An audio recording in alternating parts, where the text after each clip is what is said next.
That's my last Duchess painted on the wall, looking as if she were alive. I call that piece a wonder now, for Pandolf's hands worked busily a day, and there she stands. Will please you sit and look at her?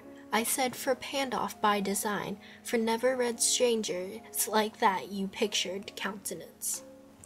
The depth and passion of its earnest glance, but to myself they turned, since none puts by the curtain I have drawn for you, but I, and seemed as they would ask me if they durst.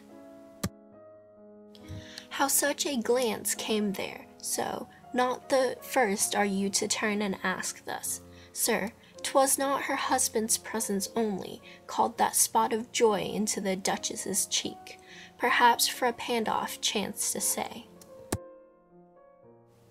Her mantle laps over my lady's wrist too much, or paint must never hope to reproduce the faint half-flush that dies along her throat.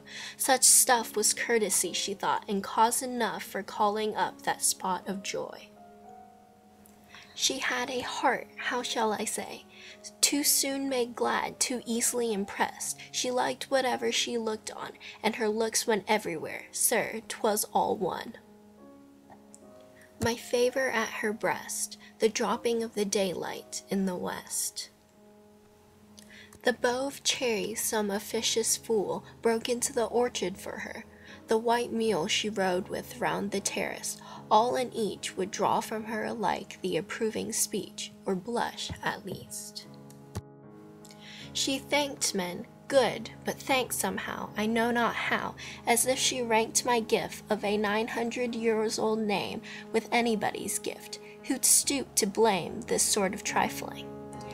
Even had you skill in speech, which I have not, to make your will quite clear to such an one, and say, just this or that in you disgusts me, here you miss, or there exceed the mark, and if she let herself be lessoned so, nor plainly set her wits to yours, forsooth, and make excuse, e'en then would be some stooping, and I choose never to stoop.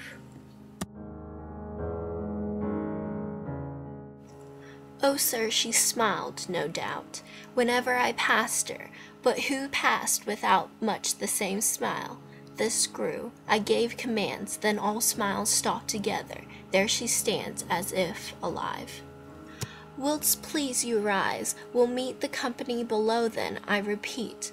The account your master's known munificence is ample warrant that no just pretence of mine for dowry will be disallowed, though his fair daughter's self, as I avowed at starting, is my object. Nay, we'll go together down, sir.